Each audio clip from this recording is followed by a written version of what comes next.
Hi guys, so another quick video. So I'm going to show you the difference between a Datura, an Angel's Trumpet, and a Brugmansia, which is just here.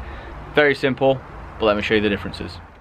Right, so this is my Brugmansia. So your main difference in the two plants is your Brugmansia is your downward facing flower. It tends to be a little bit bigger as well, and they're fragrant. There's lots and lots and lots of fragrance on the Brugmansias. Tend to be a bit bigger, almost like tree-like as opposed to shrub-like. But that's your main characteristics: downward facing flower and scent. So here I have my Angel's Trumpet, my Datura.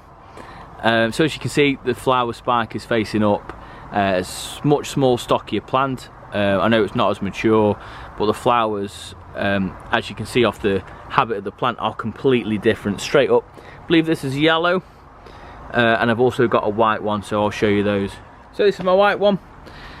He's only dinky, but he's beautiful. Look at that. Look at that.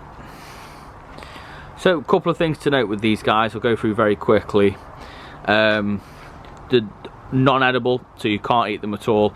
There's some stories of them being hallucinogenic. They used to put them in tea and things like that, so you can read all sorts of different things on the internet. But yeah, they're certainly not for young kids, not for pets. Pets do know to stick around. I've got a French bulldog, which doesn't go anywhere near them. But yeah, that is it really. So that's your difference between the two.